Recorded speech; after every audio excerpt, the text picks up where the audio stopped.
I was an orphan. That day, on Aunt's Mommy's insistence, I was frying pakoras in the kitchen. Suddenly, Aunt entered angrily and said, "Again, your marriage proposal came today.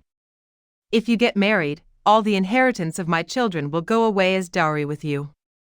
Saying this, she threw hot oil from a ladle onto my face. My face got burnt. She laughed and said, "Now no one will bring your proposal." All my last hopes shattered. That night, I prayed to God while crying endlessly. When I opened my eyes the next morning and looked in the mirror, I was again frying pakoras in the kitchen like every day. The heat was unbearable and the sizzling of oil echoed, just like the bitter voices of my family ringing constantly in my ears. To be honest, my life had been exactly the same for many years, a burden I never wanted to carry. I was raised in uncle's, mama's house but never felt it was mine. In Aunt's eyes, I was just a responsibility to be discarded as soon as possible. Like every Friday, that day too I was quietly doing my work. The smell of ghee, thirst, and burning heat in my eyes, all was the same. My hands moved on their own, but my mind was elsewhere, perhaps hoping that today would be better. But fate seemed to have sworn to break me that day. The door slammed open. Aunt entered with a tense face, anger in her stride and venom in her voice. She shouted, "Again, your proposal came? One after another, like you're some princess. Are the eyes of the world blind?" I lowered my gaze, about to speak, but she continued, "If you get married, what will happen to my children? All the dowry from our share will go with you. I won't let that happen." Her eyes were full of hatred. I stepped back a little, hands trembling with fear, but I kept frying the pakoras as if my hands had no concern. She took my silence as provocation. "Why aren't you speaking? Are you deaf now?" she yelled, picked up a big ladle filled with hot oil nearby. I didn't understand. In a moment everything changed. Boiling oil poured on my face. I couldn't even scream, just collapsed to the ground. The pain was so intense as if life was being taken out of me. Screams stuck in my throat. My whole body trembled. The noise was so loud that the whole neighborhood must have heard, yet no one knocked or came. Just Aunt's laughter echoed in my ears, "Now no one will bring your proposal." Those words etched into my heart. My face was burnt, but my soul was even more scorched. I writhed on the floor, gasping and wondering if this was the life I wanted. That night, I lay in bed, exhausted from pain but more broken inside. Tears kept flowing from my eyes and my heart begged for just one prayer: "Oh God, whoever is listening, perform a miracle. Change my life. Give me the right to live." And with that pain, tears, and prayer, I fell asleep. The next morning, when I woke up, an odd restlessness filled me. Something didn't feel right, as if something had changed or was about to. Everything in the room was in place, the same walls, the same broken cot, the same window with soft sunlight coming through. But that morning, even the air seemed to speak. Sweat was on my forehead but I felt cold. I slowly got up and without thinking moved towards the mirror, maybe out of habit to see myself or to know what the fire of yesterday had left inside me. Standing in front of the mirror, I froze as if an unknown truth had taken my breath away. Honestly, my life had been like this for years. The burden of being an orphan on my shoulders in service made a duty I never wanted. I was raised under Aunt's shadow but never felt I belonged to this house. Yesterday my face had burnt badly and tears flowed like they couldn't stop. The burning pain outside was less than the breaking inside. Each tear felt like it was giving pain to a burnt soul. The walls echoed my pain and returned to silence. No medicine, no balm, just some eyes watching me as if I was a cheap spectacle and Aunt's laughter among those eyes as if she had won a war. Now, the prince won't even come in dreams. This burden will stay only with us. Her words lodged in my ears like a curse. I lay on the floor, completely unconscious, at times hearing sounds, sometimes not. As if my breath was going on but I was dead. My fingers crawled on the floor as if searching for myself. Someone was screaming inside, "This is a nightmare. Aunt dragged me inside and threw me on an old mattress. Then shut the door and all went silent. The night passed, my body stiff, eyes open but everything blurry. When I regained some consciousness, a faint voice came from my mouth, "Oh God, just this," and then darkness covered everything like someone closed the door to life for me. My breaths were there, but life stopped somewhere. The face that once gave me identity had turned to ashes. The eyes I grew in were now lighter than ashes. All respect, hopes, everything burned to ashes in one ladle of oil. When I opened my eyes, the light was very bright. For a moment, I thought I was no longer alive. I tried to move but felt like a heavy burden was on my entire being. The smell of medicines, bandages, the voices of doctors and nurses, every day the bandages would change or my face would worsen. Someone said my face was badly damaged and the bandages couldn't be removed yet. I looked around, everything was blurry. The sunlight from the window and the rustling leaves outside were clear. I tried to speak but my voice was stuck inside. My throat was dry, lips cracked, eyes like sand. A nurse came and touched my forehead, smiling, "You're awake." I nodded with difficulty. She checked my pulse and said, "You're very brave. Surviving this situation is itself a miracle." But honestly, I didn't feel alive. My breaths were there but I felt my life ended the moment Aunt poured that ladle of hot oil. Uncle, Mama, came once to see me. He sat silently for a while and left without any questions or comfort, just one look, not the same as before. His eyes lacked the warmth once there. Maybe he was also scared that I would never be the same. After he left, the first question I heard was, "Is she even able to see her face?" "It's all burnt to ashes." The doctor softly replied, "It's too early to say. The wounds are deep, bandages can't be removed yet." I was silent but inside something shattered. I prayed again, "Oh God, take me now. If this is life, then maybe death will give peace." Those words cut like a sharp knife into my soul. I lay in bed, every breath and word breaking like a burden. The doctor said it would take weeks until infection was controlled. Meanwhile, a nurse named Grace came. Like her name, she brought a little light into my darkness. She changed my bandages every day, sat by my bedside, sometimes silently holding my hand, saying only, "You are very brave." I didn't say anything, I just closed my eyes as if feeling her words. Grace was no longer a stranger, she had become a shadow that held me a little every day. On the 5th day, the doctor allowed me to sit up briefly. The nurses helped me and supported me. Slowly, I sat up. Right in front of the bed was a mirror covered with newspaper. Perhaps someone did it for me, or maybe they didn't want me to see my own face. But the truth was, I didn't have the courage to meet my own eyes anymore. I knew one couldn't run from the truth, but at that moment, seeing that burnt face, I just didn't have the strength. During those days, I learned to talk to myself. When no one was there, I told myself quietly, "Natasha, this is you," and all I got in return was silence. One day, Aunt's, Mommy's, daughter, Nicole, came to me and, perhaps for the first time, spoke from her heart.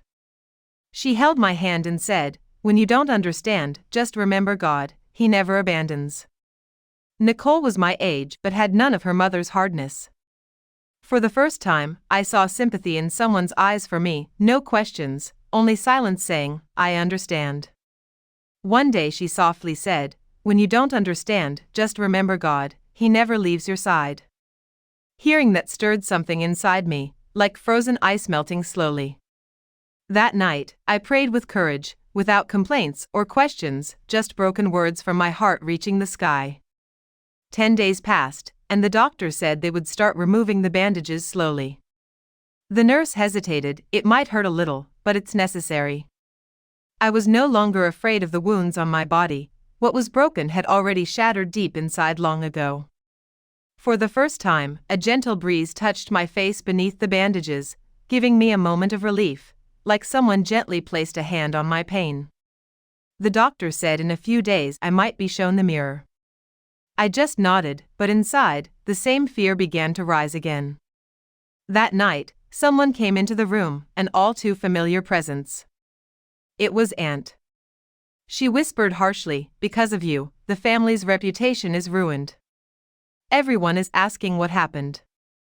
I remained silent, understanding what her words meant, but I had nothing left to say. Then she leaned close and with venomous words said, "Just let someone take you, or else you'll rot in this room forever." The door shut, and silence filled the room.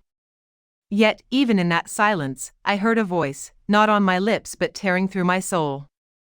That night, I prayed again, crying to God, but this time not in fear, rather with the genuine hope of a broken person. Returning from the hospital wasn't going home, it was the start of another imprisonment, the same room, old walls, broken bed, and a window where more dust came than light. Only one thing was new, the silence that had begun living with me. Aunt gave me a separate room at the back of the living room, saying, "People shouldn't see your face. It's better this way, we don't want bad reputation." The door was locked from outside, and I was given food just once a day, like a prisoner's plate slid in. Uncle no longer even looked my way, as if I were a burden or a shame to face. I tried to hold on to time, marking each day with my fingers on the wall. Every time the sunlight changed, I drew a line on the wall, as if each new day added another day to my punishment. One day, sitting alone, I opened an old cupboard in the room. Inside was some stuff covered with dust and soil, but hidden in that dust was a book that seemed to have waited for me for years, as if someone had kept it there just for me. I took it in trembling hands and hugged it to my chest. It was an old book titled "You Are Like a Wound." Covered in dust, yet its pages held my incomplete voice. From that day, I started reading it. Every page felt like a mirror of my life, every turn, every pain, every question that the book seemed to pull out from inside me. When I first read it, the voice didn't sound like mine. Broken breaths of pain and a chill in every line that soothed the eyes inside me. Some lines I read again and again, as if asking myself questions, and every time the silence answered. The book had become my deepest friend, my balm. I prayed through my tears. The burning on my face still remained, but inside a breeze began to blow, like the first rain on barren land. I made reading that book my daily routine. No medicine, no balm, just that book, my prayers, my hopes, and a small wish rising in my heart: can everything come back? Can I smile again? But then I stopped myself. No, I only want peace, not the world's race. At night, when the house slept, I quietly took the book to the window and sat for hours in the dim light, reading. Tears flowed but no longer deepened the wounds, they cleansed the pain inside.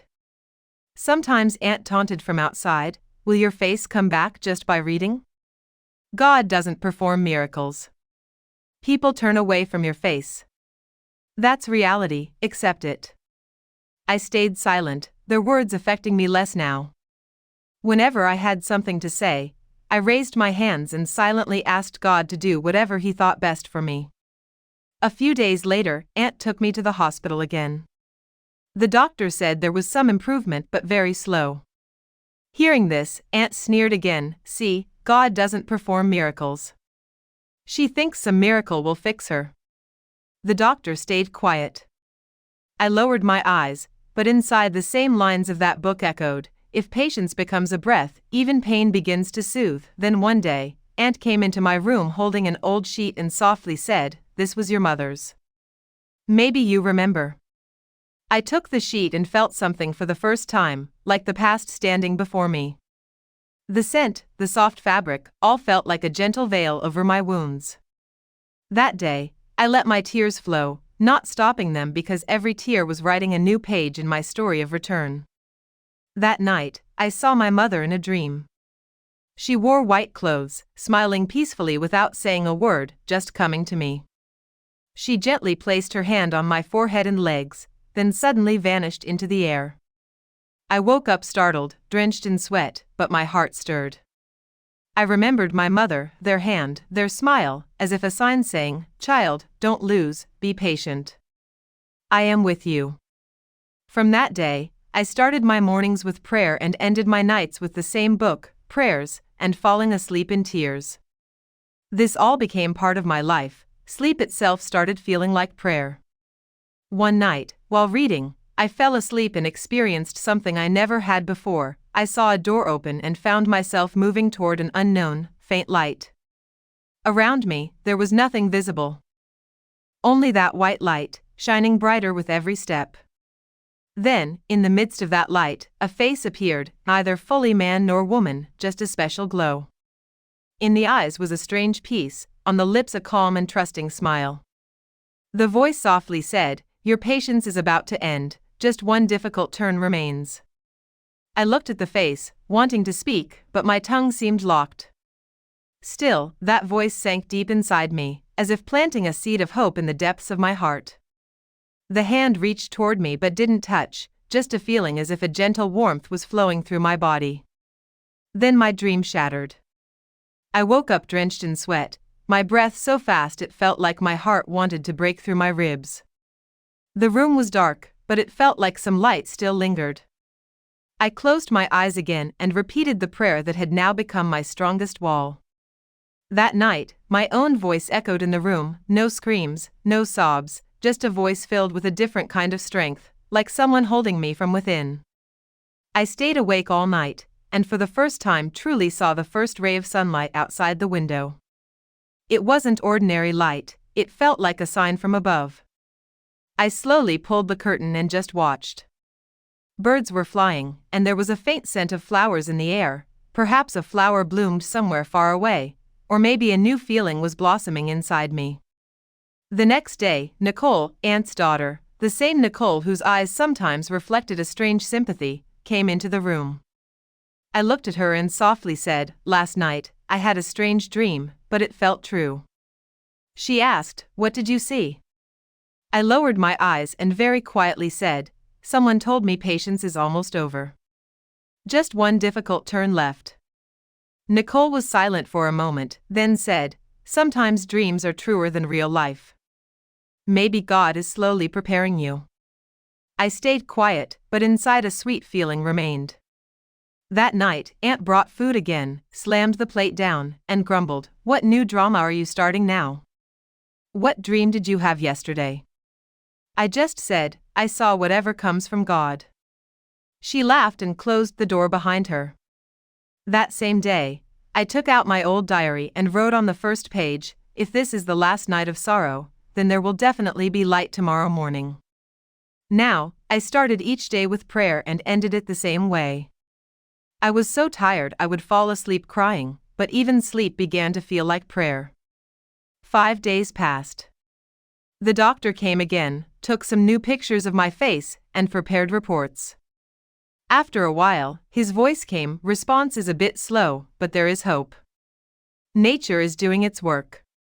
Nicole gently held my hand and said, "Natasha, maybe this is the hard time you were talking about." I silently nodded. I was no longer afraid but felt like I was waiting for a new birth. The next morning, Aunt was telling someone, "She's not fit to show her face anymore. If someone sends a proposal, they'll refuse after seeing her." Such words once felt like poison, but now they were just empty sounds, hollow and useless. That evening, sitting alone in my room, I told Nicole, "I want to see myself." She asked in surprise, "Now?" I said, "Not now, but when the time comes, I will need courage." She said, "Whenever you want, I'll bring the mirror." That night, I prayed again, but this time without words, just closing my eyes and asking from my heart, "Give me only that which saves my faith." Something had changed. Instead of hiding my face, I began to accept it. I learned to understand, not just tolerate, my condition. Nicole said I could see a faint mirror, blurred like a reflection in the sunlight. I thought for a moment and said no. I will see myself only when I'm in full light, not now. I started feeling my face with my hands, where it was soft, where the fingers ran over every part like a map being drawn. I was beginning to recognize myself without a mirror. One night, I had the same dream again, the same face, silent from afar, just gesturing with a hand, as if saying, "You are very close now." I woke up and smiled at the sky for the first time. There was no fear. If any test remained, I was ready for it. In the morning, a soft voice came, "Get up. Some relatives are coming." Hearing this, time seemed to stop, but inside a strange calm filled me. I didn't ask who was coming, nor did I want to know. Just a heartbeat broke like an alarm signaling something big was about to happen, and I quietly got on with my tasks. Silently, I took the white sheet that had been my companion in sorrow for years.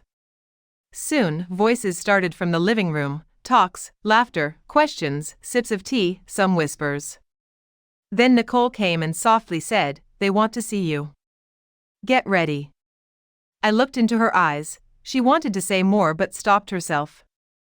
Quietly, she said, "Stay wrapped in the sheet. Keep your eyes down and don't say anything." She seemed broken saying this, as if she too feared something might shatter inside.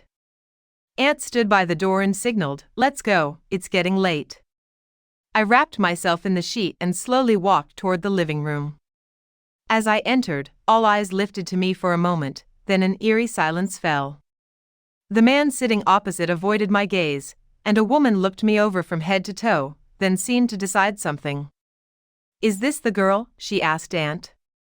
"Yes, this is her," Aunt said, a bit weak but very pure-hearted.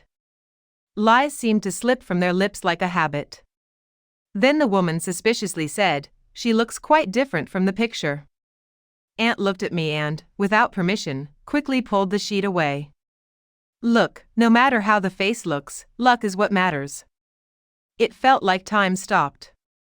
In that moment, as the sheet fell, a breeze touched and shook my soul. The woman glanced once, then looked away. The man quietly stood and said, "We will think and let you know," then moved toward the door. Aunt called after him, "Our daughter is not useless, just had an accident, and her heart is very pure."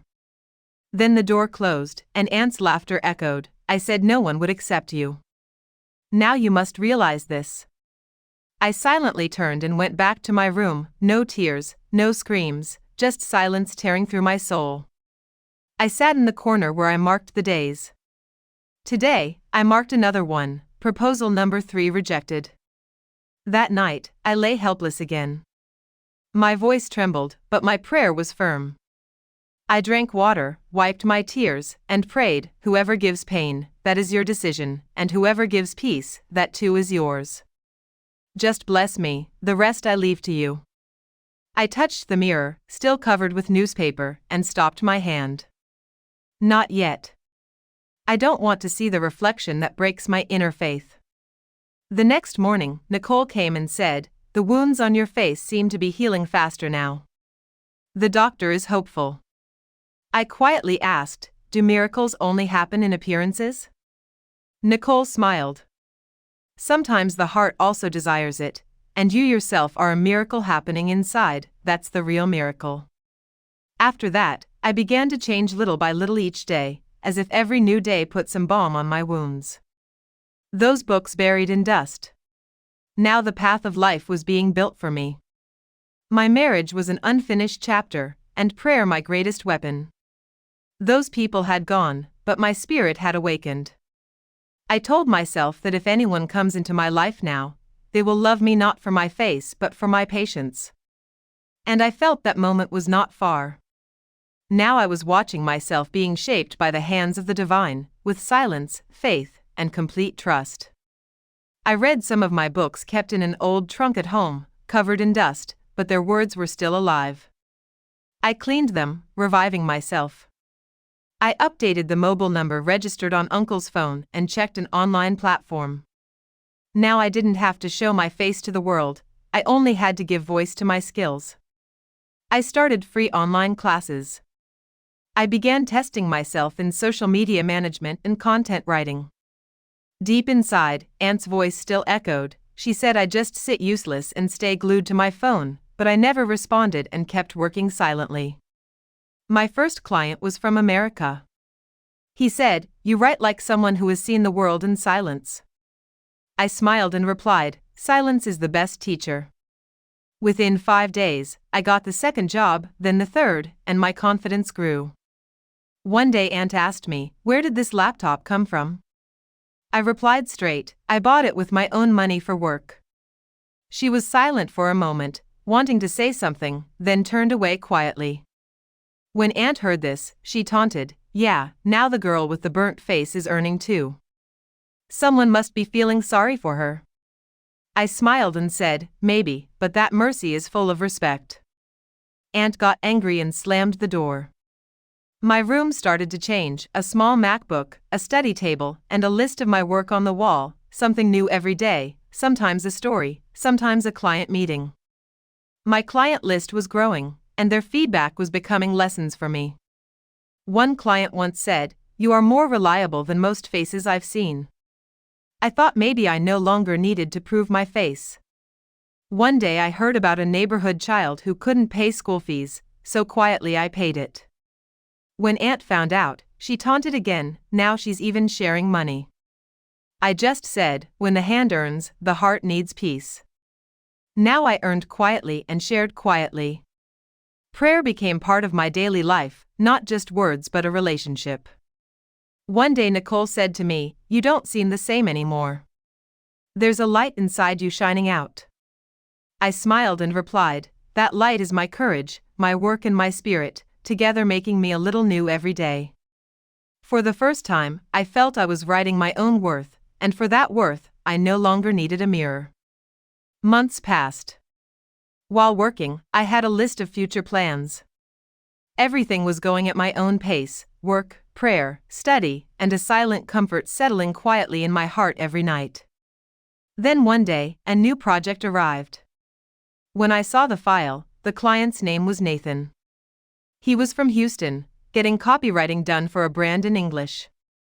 His first message said, "Hi Natasha, your writing samples are impressive. Can we discuss a contract for my brand?" I replied directly, "Sure, send me your idea brief and timeline." At first, he seemed like any client, punctual with time and payment, but within days, his tone changed. One day he wrote, "You don't just write, you make people feel your words like someone who's learned the language of the heart." At first, I took it as a compliment, but then one day he wrote, "I wish I could talk to you even without work, hear you too." Reading his message, my heart stopped for a moment.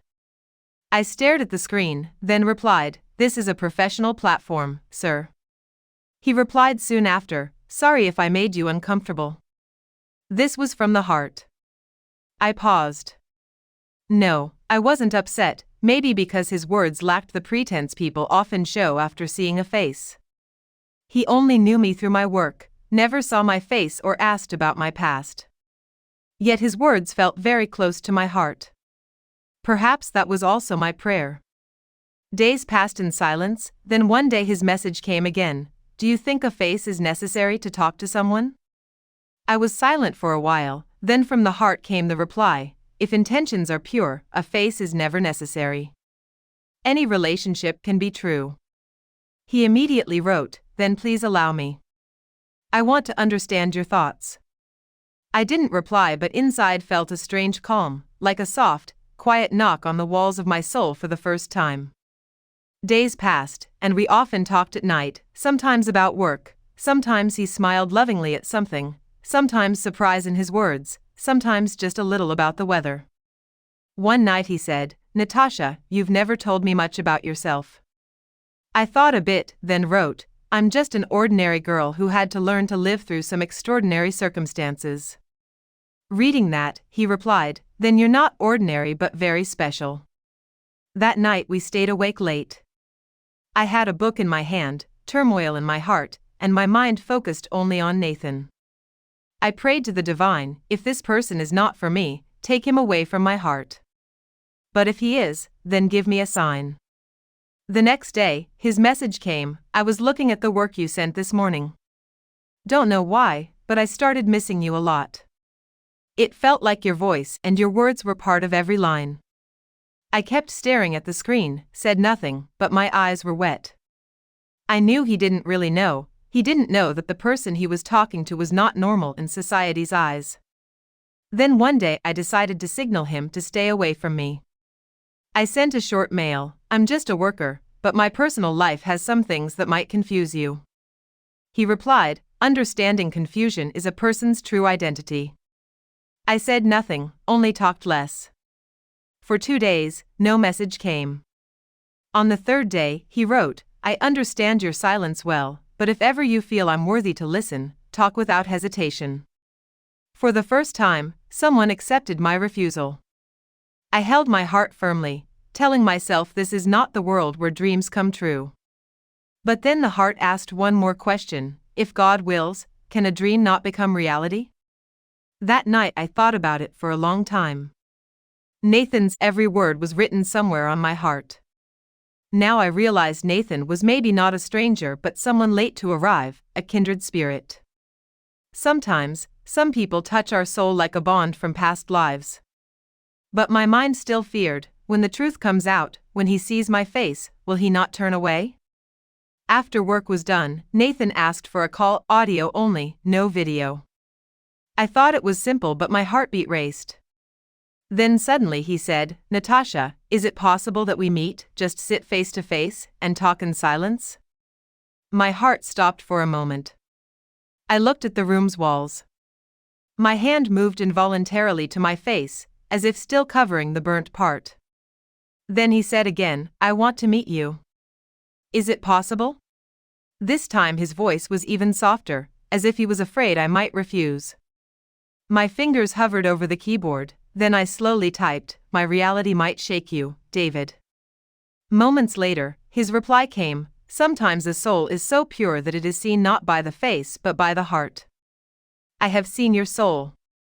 I put the phone down and closed my eyes. There was a deep calm in my heart, and now that calmness was comforting. After years, someone had given me words that touched my heart directly. That day, for the first time, I looked at the mirror for a long time. I removed the corner of the newspaper covering it and dared to peer into my own eyes. Then I asked myself, if he accepts me even in this condition, can I find myself again? I quickly covered the mirror again with the newspaper and sat on the floor. That night, David sent another message: if you come before me and your face is as the world does not want it to be, I will still love you because what I want is not your face but you yourself. Tears flowed from my eyes. At that moment, I looked up and prayed, if this is my destiny, then grant me a miracle, a sign only you can give. The next morning, I opened my laptop for the first time.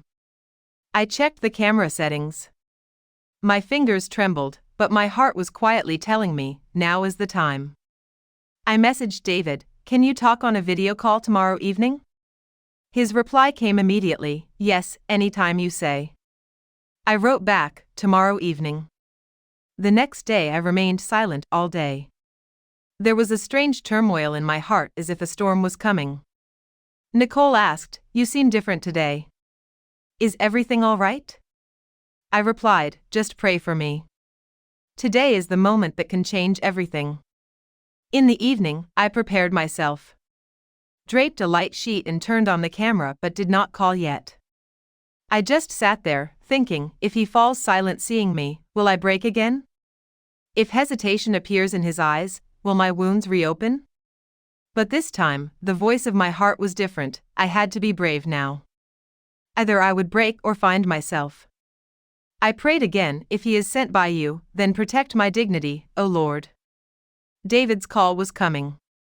My heart was pounding hard. My finger reached the screen and I received the call. My camera was still off. I closed my eyes and read something. Then gathering some courage, I turned the camera on. Silence on the other side, then after a moment, his soft voice came, your eyes are just as I imagined. Tears flowed from my eyes. I turned off the camera and wrote simply, thank you. You made me precious in my own eyes. I didn't know what would happen next, but I understood that perhaps my story was not ending, a new path was opening with truth. David's video call had ended, but its effect remained within me. He didn't ask anything, no questions, no regret like the world. He recognized my eyes, and one of his words broke the old pain inside me, your eyes are the same but even better. Yet, a thought was stuck inside me, until I fully see myself, how can I believe that all is well? Seeing myself in the mirror was not easy for me. Many seasons and months had passed with my face burnt. That day, I had not touched the old mirror covered with newspaper. Today, I decided not to run anymore. Now I had to face the truth, no matter what. It was night. Light rain fell outside. I went to the window. Drops were falling on the glass, and inside my heart felt a new path opening. A voice inside said, "This is the time. Now forgive yourself." My hands trembled, but my heart was calm. I looked at the sky and said, "If this is the last hope, make it true, O Lord, and give me peace." Now there is no fear. A thought came to my lips, "Give me whatever is best for me." Slowly, my eyes closed, or maybe I got tired, perhaps my soul found peace. In the dream, the same face appeared again, this time closer and perfectly clear. He said just one thing, "Your prayer is fulfilled now. See the mirror in the morning." I was startled. Was this a dream or the truth? When I woke up in the morning, sunlight was coming through the window. There was a strange stir in my heart. This was not an ordinary morning. The room smelled faintly sweet, maybe David had sent flowers, or maybe it was the fragrance of my heart now coming out. I took out the old mirror wrapped in newspaper from under the bed, the same mirror I had hidden for so long. Slowly, I removed the newspaper layers as if peeling off layers of time. I cleaned the mirror. My hands trembled. My eyes were still closed. Taking a deep breath, I held the mirror in my hands. The Lord's name was on my lips. I slowly opened my eyes and sunlight fell directly on my face. I just sat there, holding the mirror in my lap, looking at it, and that face was mine, but this time perfectly clear. No burns, no marks, no old scars, as if the divine had poured the light of my soul onto my face. On my lips was just one thing, "Thank you, Lord. Thank you for giving me back my face, my courage." I touched my face with my fingers, feeling every sensation, reassuring myself that yes, this is me. Then Nicole entered the room. She paused for a moment, seeing my condition, then quietly came close. Seeing my face, surprise filled her eyes. "Is this your face?" I wiped my tears with a slight smile and said softly, "Yes, this is me. What the Lord took from me, He has now returned, perhaps made better than before." She came close, holding my face with both hands. "Natasha, this is a miracle. I've never seen skin or a face like this. It's like a knock from the divine." I smiled, but that smile was not noisy, it was the freedom smile after a long imprisonment. I was still wrapped in the same shawl Aunt had thrown on me with taunts. Burnt people are nothing, but today that shawl had become my flag of victory. I sent David a message for a video call, "If you still want to see, then see now. Today the face of truth is before you." His reply came instantly, "I am ready as much as you are." The call started. I took a deep breath, gathered my heartbeat, and turned on the camera. On the other side, David's face appeared. He just looked at me, astonished, silent, as if his breath was caught. After a few moments, he took a deep breath and said, "I told you, your eyes are the same as I saw in my dreams, but today what I see is not just a dream, it's the answer from the Lord." Tears flowed from my eyes. It felt like a burden was lifting from my heart. I am the same who until yesterday used to hide from even myself. I said, "Today I am laying my whole truth before you." He said softly, "And I love you most for that truth, just as you are." I was silent, listening. "Are you ready to marry me now?" His voice held no question, only hope. I looked up, met his eyes, and said, "I'm ready, if the Lord is too." The video call ended, but the peace that settled in my heart was deep. Just then Nicole came into the room. Maybe someone had told her that I was no longer the same. Her eyes fixed on my face. She stared carefully, muttering, "How is this possible?" That moment I felt whole. But maybe my light only deepened the darkness on her face. The next morning, for the first time, I ate breakfast sitting under the open sky. Nicole was with me, and Uncle was watching us from afar, as if he could no longer believe this was real. Aunt stood at the door, her eyes fixed on me like she was staring at an enemy. As evening fell, a woman from the neighborhood came to congratulate her, saying, "Congratulations. I heard the makeup turned out perfect. The Lord worked a miracle." Aunt replied sharply, "What miracle? It's all a sham. It's some makeup or plastic surgery trick. It's all a lie." She stormed inside in anger and began shouting crazily, "I burned her. I know how she burned. This can never heal. It's all a lie." Uncle tried to stop her, saying, "Enough. Thank God she survived." But she shook him off, "No. If one burn didn't do it, I will burn her again." Madness filled her eyes, her gait turned terrifying. She went straight to the kitchen, grabbed a can of oil, lit the stove, and stood near the fire. "This time, she won't survive." But as if the Lord himself heard this, her foot slipped on the grease spread on the floor, and the boiling oil fell from her hand, spilling all over her. "Ah, I'm burning. I'm burning." Her scream shook the whole house. Everyone ran to the kitchen, I ran too, heart trembling. Inside, I saw her writhing on the floor, her face filled with fear and pain, the same fear that once lived inside me. I quietly went to her, sat beside her, and softly said, "This is the same oil you kept for me, right?" She was taken to the hospital. Later, when I went to see her, as soon as I entered the room, Aunt looked at me with pain, shame, and a heavy silence in her eyes, but still some courage to speak. Without saying anything, I sat beside her. She tried to hold my hand with trembling fingers, grasped it somehow, and with a choked voice said, "Natasha, I was a very bad woman. I didn't see anyone's pain, not yours, not anyone's. But now I realize, until a person burns themselves, they don't understand others' wounds. I can't ask anything from you, I only want your forgiveness." I was silent for a moment. The scars on her face had been replaced by marks of regret. I gently said, "You don't need forgiveness from me. The Lord has already forgiven you, or else you wouldn't be alive today. I am only walking His path." She kissed my hand through tears, and for the first time, it felt like the woman who hated me had become my own. After a few days, she was discharged. Her face was unrecognizable, but what changed was inside her. She now apologized to every woman broken for any reason and prayed for everyone she had ever hurt.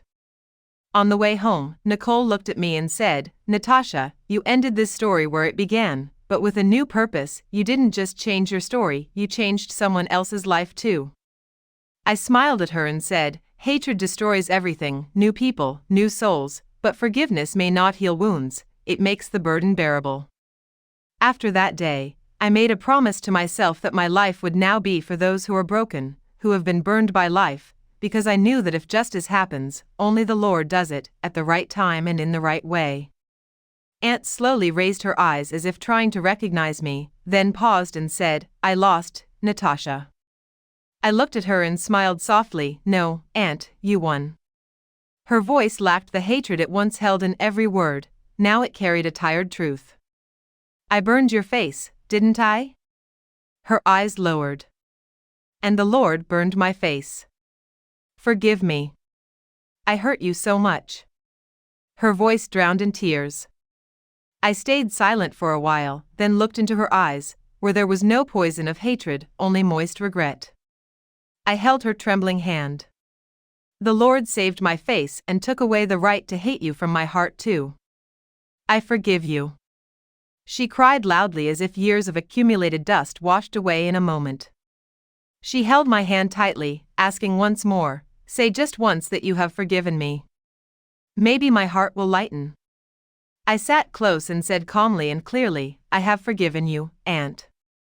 The atmosphere changed, there was no hatred or complaint, only a mother ashamed before her daughter. At that moment, David opened the door and came in. After a few steps, he sat beside me, held my hand, and said, "I want you not just for your face but for your soul." Aunt heard this and closed her eyes. Maybe now she believed that the Lord's justice is slow but complete. I looked at David and said, "When troubles come from the Lord, respect returns the same evening." A few days later, Aunt was discharged from the hospital. Now she was in a wheelchair, her face and shoulders badly burned. The woman who used to taunt everyone in the neighborhood now searched for forgiveness in every passerby's eyes. Her face had changed, and so had her heart. Our wedding was simple, no noise, no show, just close ones and a sincere prayer. David smiled into my eyes, and every path in life seemed filled with peace. Life changed after marriage, but my story, my pain, and my courage were still with me. I asked the Lord only one prayer: to make me grateful and give me a heart that knows forgiveness. In the evenings, Aunt often sat outside in the wheelchair. Children would come and talk, and she would silently listen. One day, passing by, she softly called me. When I went close, she started crying, saying, "I am no longer worthy of anything." I held her hand and replied simply, "If the Lord has forgiven, then who are we to close the door?" Now she no longer lectured the neighborhood women who once shamed others. She became a hope for those women who hated themselves. I didn't say much, just sat with them, listened, and when they cried, I told them, true beauty is not outside but inside, and wounds only heal if patience nurtures them. A picture from my wedding went viral on social media, me in a white sari sitting with my mother. Someone commented, "This is the day that, though burned in fire, still gave fragrance." I smiled. It was not just my victory but that of my courage, forgiveness, and prayers. And whenever Aunt's tears fell, I just said one thing: I have forgiven you.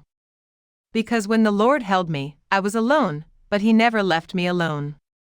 Whoever the Lord honors, if He ever takes away, He returns it with care. Months after the wedding, everything at home seemed normal, but something new was happening inside me every day. I was no longer just living life, I was feeling it. David would go to the office, and I would probe myself in the silence of the house. Was there any fear left? Any hurt hidden? But now even pain had become a friend, like old wounds that sometimes itch but no longer scare. Aunt was still in the wheelchair, her face still burned, but now her heart had pain, not hatred. One evening, I saw her sitting before the mirror, quietly looking at herself as if trying to recognize someone unseen. I went near. She softly asked, "When you look at me, do you still feel scared?" I smiled and said, "I used to be scared before, now I just feel motherly love." She cried. That day, for the first time, she kissed my forehead. Some time later, it was the first month of my pregnancy, and before telling David, I went to Aunt first. She was combing her hair, slowly gathering herself. I gently placed my hand over hers. "Aunt, someone's coming into the house." She turned around, eyes filled with both questions and hope. "What do you mean?" I smiled and rested my hand on my belly. For a moment, everything seemed to pause. Then she tried to lift herself from the wheelchair but quickly steadied herself. "I'm going to be a grandmother." I nodded. "Yes, Aunt." She hugged me like she was witnessing an unfinished dream coming true. The months of pregnancy passed. David took great care of me, his hand was with me every morning and evening. Aunt, who was once just an aunt, had become like my mother. Every day, she made herbal tea for me, mixed lemon water with honey, and massaged my tired eyes with oil, saying, "Rest a bit, dear. Don't tire the baby." I felt maybe as she was becoming a mother again, so was my aunt. Then the night came when I was in the hospital. The pain was intense, but there was no fear. David's hand held mine. Aunt sat near my eyes, praying to the Lord. Perhaps for the first time, she prayed for me. Then the baby was born, a tiny, soft gift from the Lord for my life. Tears filled David's eyes. Aunt's palms were in prayer. A new morning began in our home, filled with the baby's laughter. Aunt had become a grandmother, and the biggest smiles belonged to her. Sometimes she would hold the baby and cry softly, saying, "I am forgiving you and myself." I knew this was the same aunt who once burned me, but now she was my mother-in-law, and the grandmother of my child. But the story wasn't over yet. Every time I looked in the mirror, I didn't see the burned face but the soul that had risen above every pain and was still smiling. I only prayed to the Lord to help me heal those who broke me and give laughter to those who made me cry, because I needed strength, not for revenge but to forgive. Now, a new voice joined our home, our son's. His tiny hands, innocent smile, were like balm on every wound. Hearing his morning giggles felt like life was born anew, this time in those tiny hands. David had become more responsible and serious. After work, he'd hold the baby in his arms and talk for hours. Sometimes he told me, "This isn't just a child, it's a gift from the Lord, the answer to all your suffering." I stayed quiet, but inside my heart said this was the answer and the reward. A few months later, we held a naming ceremony. We named him Roshan because he truly became the light in my dark life. Some women from the neighborhood came, those who once echoed Aunt's taunts and looked at me with suspicion and pity. But this time, they touched Aunt's feet and said, "Sister-in-law, you've changed so much. The atmosphere here now feels peaceful." Aunt smiled and said simply, "The day I asked for forgiveness, the Lord gave me peace." I saw the woman who once stayed silent at my burning screams now teaching others a lesson. One day, David was at the office, Aunt was putting Roshan to sleep, and I sat on the balcony writing in a diary. I often wrote down my feelings because the pain was gone and had become my strength. I wrote, "I am still the girl with scars on her face, but my soul now has light and peace." I forgave them because I didn't want to stay bound. I was patient because I had no strength to scream, and today I am living. I closed the diary and looked up. The sun was setting from the balcony, but the sky was filled with golden light. Maybe this is life, when the past fades and only light remains. A few weeks later, I started an NGO named Patience in Shade. Girls who suffered from accidents, acid attacks, domestic violence, taunts, divorce, or society's rejection came here.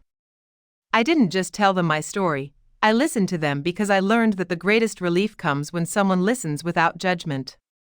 Aunt also helped at the NGO, sometimes sewing scarves for girls, sometimes applying turmeric paste on wounds. One day she said, "The day I burned your face, my heart turned to ashes too. Now when I wash someone's wounds, it feels like I'm cleansing my own sins." I held her hand and said, "You are not who you were before, you have become a prayer for us, a mother." Time passed. Roshan started going to school. Every morning he'd hug me and say, "Mom, you are the most beautiful." I smiled, thinking that when someone calls you beautiful for no reason, it means the Lord truly made you beautiful. Years later, when I stand before the same mirror where I once refused to see myself after my face was burned, now I stand there smiling. Behind me, Roshan plays, David brings a tray of tea, Aunt sits by the window watching peacefully, and I think about how the circumstances that broke me have now become my strength. With those who tried to bring me down, I learned to rise, and most importantly, I no longer hate anyone because I have forgiven myself. One last thing, if you ever meet a girl whom life has broken, salute her. Support her to rise, because someone who has come out of darkness into light can become someone's hope.